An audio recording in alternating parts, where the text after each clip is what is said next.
की ओर जहां डॉक्टर अर्चना गुप्ता को बीजेपी प्रदेश अध्यक्ष की कमान सौंपे जाने के बाद आज उनका शपथ ग्रहण समारोह आयोजित किया गया है। बीजेपी कार्यालय पंचकमल में पदभार ग्रहण समारोह का आयोजन किया गया है। शानदार आयोजन है। यहां पर बीजेपी की ओर से नारी शक्ति को सम्मान के तौर पर यह फैसला बीजेपी ने लिया और बीजेपी ने इसे बताया भी कि हम नारी सशक्तिकरण की दिशा में लगातार आगे बढ़ रहे हैं और इसलिए यह फैसला लिया कि हरियाणा बीजेपी के अध्यक्ष पद की कमान हमने डॉक्टर अर्चना गुप्ता को सौंपा है।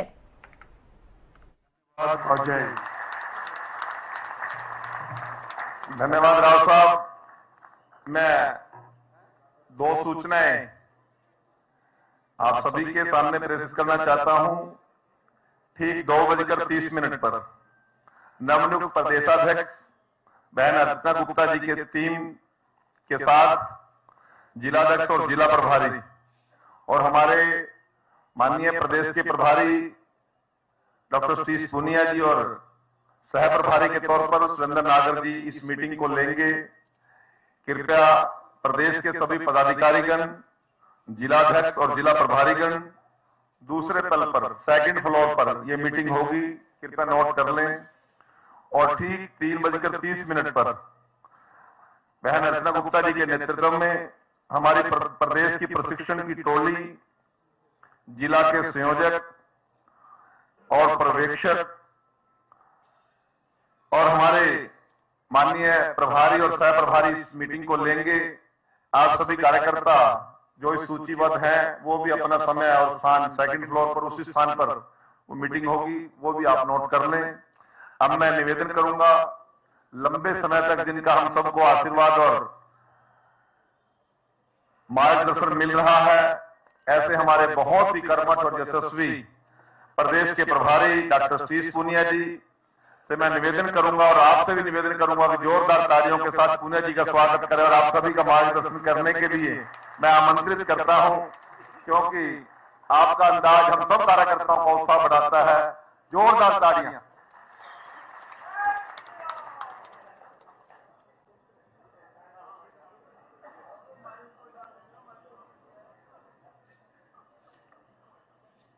बेदी जी ने मेरे को विशेष जिम्मेवारी देके खड़ा किया है।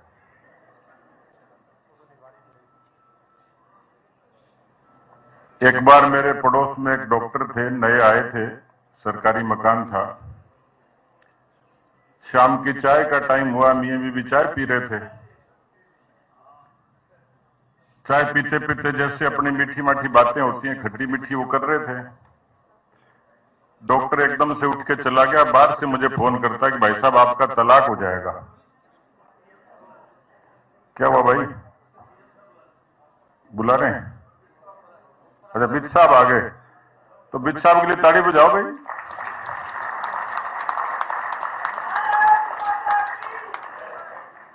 बिज साहब ये चश्मा कौन सा है? हाँ, मैंने भी सुना बंबई में बिज साहब का नाम चल रहा है फिल्मों के लिए।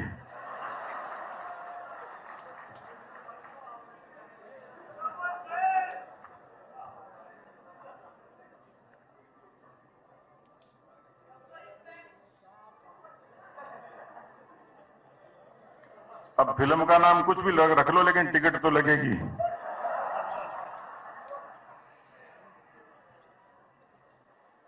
बैठा भाई। तो डॉक्टर बाहर से जाके मेरे को फोन करता कि भाई साहब आपका तलाक हो जाएगा। मैंने कहा क्यों? बोला आप तो ऐसे झगड़ा कर रहे थे।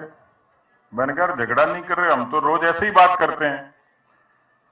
दूसरे दिन फिर आ गया, चौथे पांचवें दिन फिर कहता जी आप दोनों मियां बीबी की बात सुनने के लिए आ जाऊं क्या? तो मैंने कहा क्यों? बोले मजा आता है। तो मैंने कहा हमने कोई लाफ्टर शो खोल रखा है क्या? तो बेदी जी कह रहे हैं कि विशेष बात बताएंगे। अब वो तो मैं समझ सकता हूं कि आपका मूड क्या है। अंग्रेजी के एक लेखक हैं डेल कार्नेगी, उन्होंने एक पुस्तक लिखी how to win friend and influence people. मैं ज्ञान की बात करूंगा, आप बिल्कुल स्वीकार नहीं करोगे, लेकिन आज मुझे खुशी हुई कि हरियाणा में बहुत अरसे बाद महिला एक राष्ट्रीय पार्टी की अध्यक्ष बनी, वो भी हरियाणा जैसे प्रदेश में।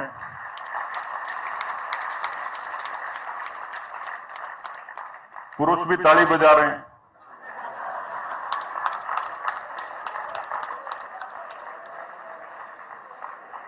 खुशी की बात यही है, मैं यही बोलने वाला था कि महिला अध्यक्ष बनी है, महिलाएं तो खुश हो ही रही हैं, पुरुष भी हो रहे हैं।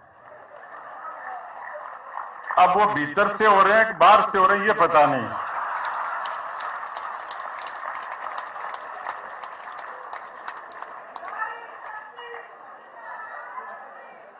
अर्चना जी,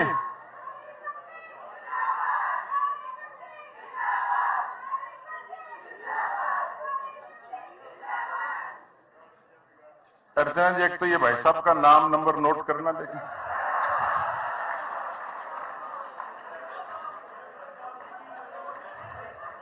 नहीं, जितने लोग मंच पे बैठे हैं ईमानदारी से बताएंगे, दिल पे हाथ रखे, ऐसे कोई नारा लगता है तो दिल को कितनी ठंडक पहुंचती होगी। आदमी एकदम स्वर्गलोक में पहुंच जाता है, श्रद्धांजलि देने की भी जरूरत नहीं पड़ती।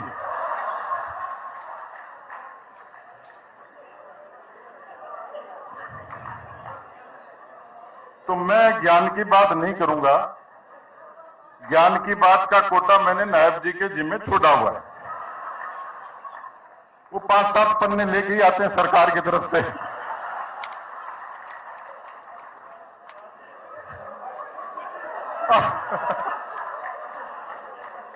नहीं, आज नहीं लेके आए तो कोई घोषणा करके जाओ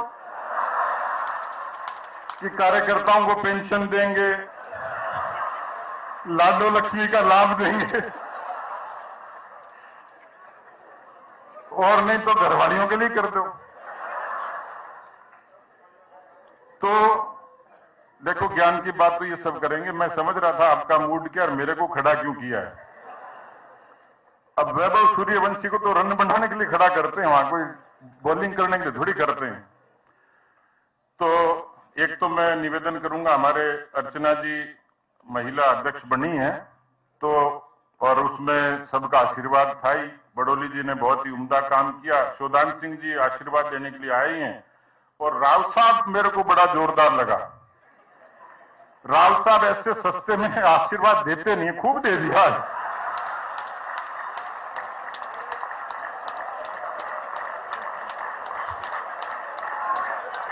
जोरदार बजाओ।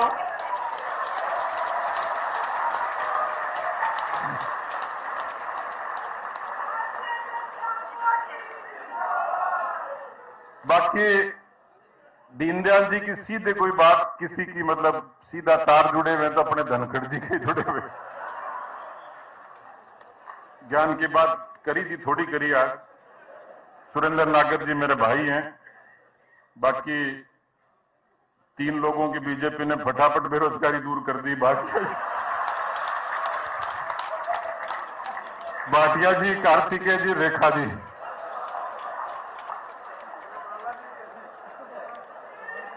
हाँ, बराड़ा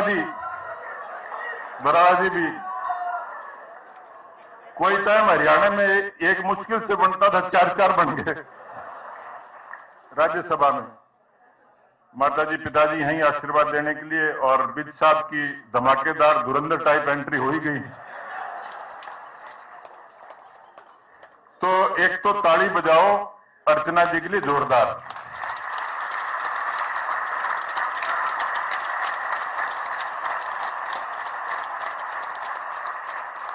और ये महिलाओं को कहूंगा, अभी 33% पास हुआ नहीं है।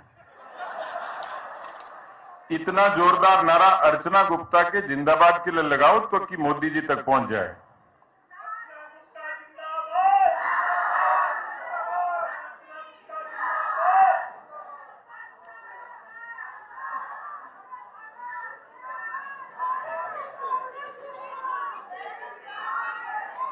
अभी भी समझ नहीं आ रही,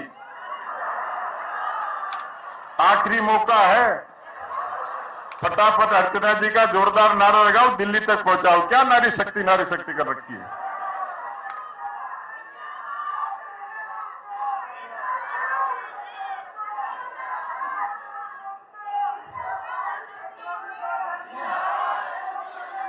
जिन पुरुषों ने जिन पुरुषों ने अर्चना जी के समर्थन में जोरदार नारा लगाया उनके बारे में जल्दी विचार किया जाएगा।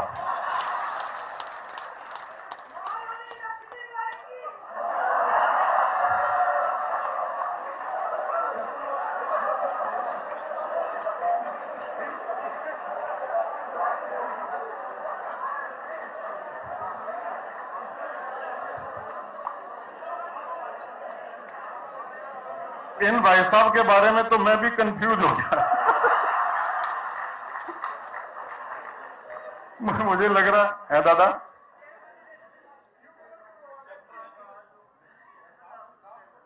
जी,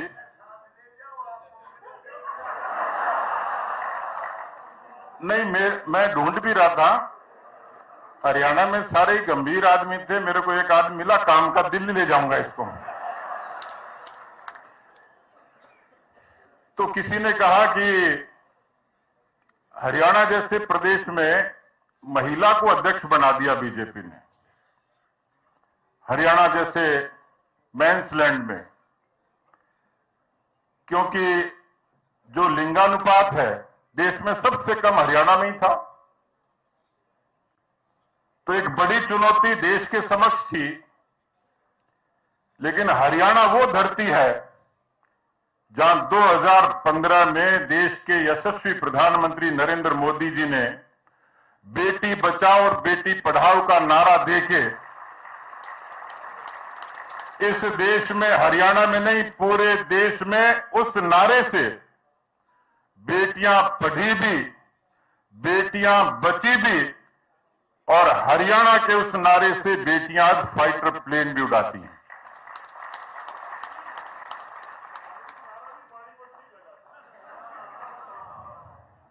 मुझे पूरा भरोसा था कि भाटिया जी समर्थन करेंगे।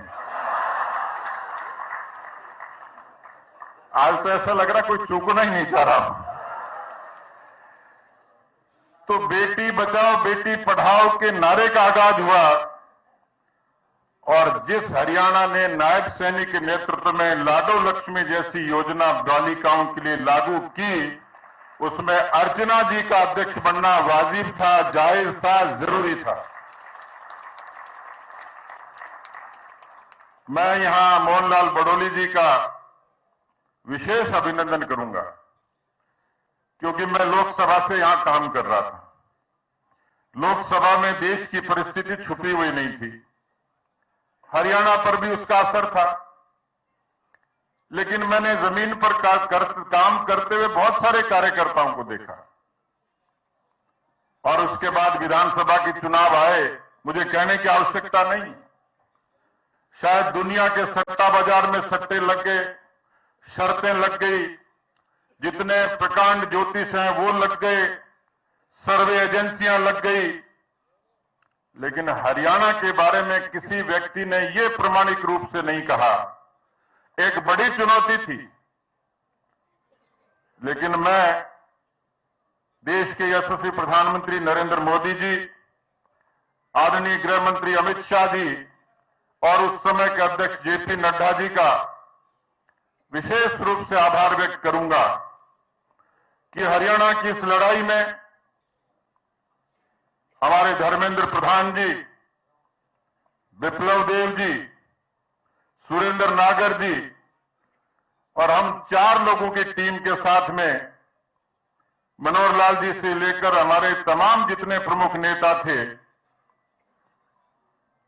वो चुनाव हमने अध्यक्ष की अगुवाई में लड़ा, और इस हरियाणा की तीसरी बार वापसी में मोहनलाल जी का पग फेरा शुभ साबित हुआ।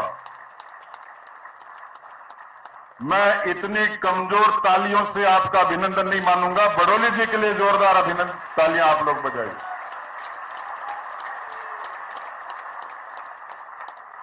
मुझे अखबार के लोग पूछ रहे थे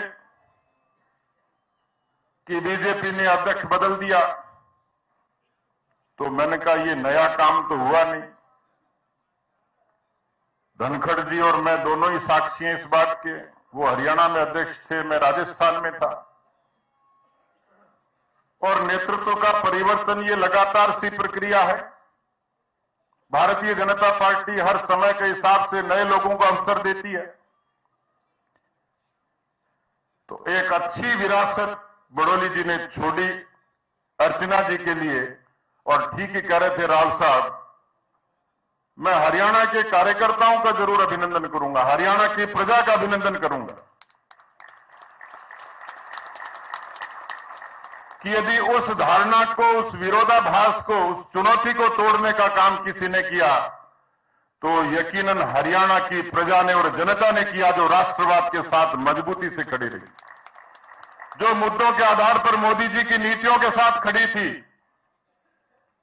मैं हरियाणा के कार्यकर्ताओं को, क्योंकि मैं हरियाणा से बचपन से ही वाकिफ हूं,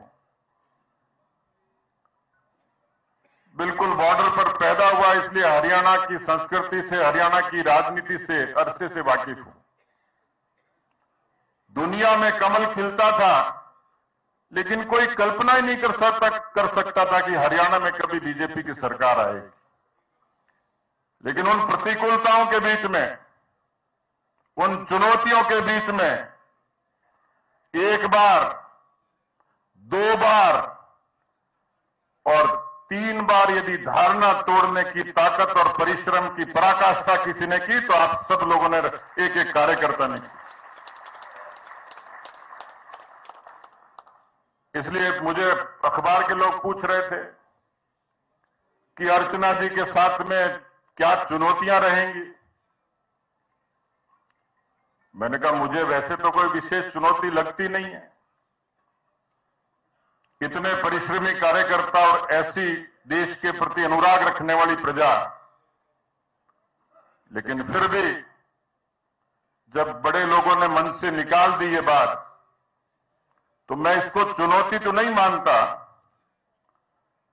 लेकिन ये लक्ष्य जरूर रहेगा।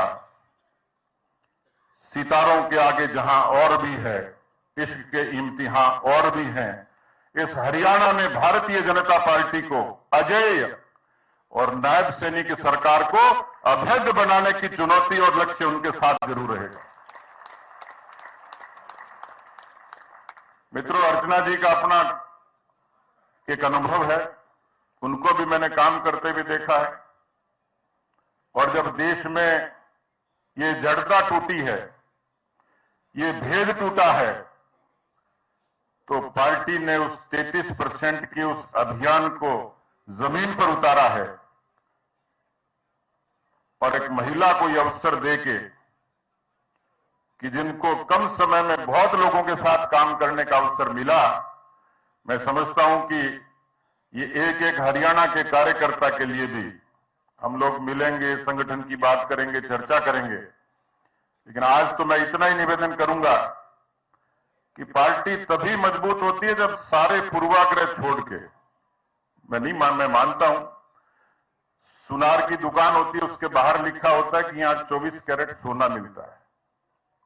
उसके अंदर जाते हैं तो खुद सुनार कहता है जी 21% 21 कैरेट ही है। इसलिए राजनीति में सामान्य रूप से बर्तन का खटकना, चर्चा होना, बात करना, ये सामान्य सी बात है। लेकिन हम औरों से अलग हैं और इसीलिए दुनिया की 14 करोड़ की सदस्यता की पार्टी हम औरों से अलग हैं, इसलिए हैं। हम बूथ से लेके, मंडल से लेके, जिला से लेके, प्रदेश से लेके राष्ट्रीय अध्यक्ष तक के निर्वाचन की और उसके नेतृत्व में काम करने की परंपरा के समर्थक हैं। और इसलिए अर्चना जी एक कारक हैं, एक प्रतीक हैं पार्टी के नेतृत्व की। लेकिन अर्चना जी जिस तरीके से अध्यक्ष बनी है, मैं समझता हूं कि प्रत्येक कार्यकर्ता को यह निश्चित रूप से प्रसन्नता हुई है कि पार्टी का कार्यकर्ता जो शिद्दत से परिश्रम करता है, उसको निश्चित रूप से पार्टी सम्मान और यश देती है।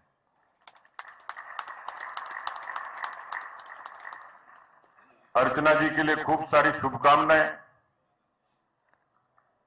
मेरे प्रभु, इतनी ऊंचाई कभी मत देना, गैरों को गले न लगा सकूं, ऐसी रुखाई कभी मत देना। अटल जी ने कहा है कि व्यक्ति शीर्ष पर तो जाता है, तो मुझे लगता है कि वो ऐसी जमीनी कार्यकर्ता हैं जो सबको साथ लेकर इस हरियाणा में एक बार फिर से सरकार भी और एक उत्कृष्ट संगठन के निर्माण में सहभागी होंगी।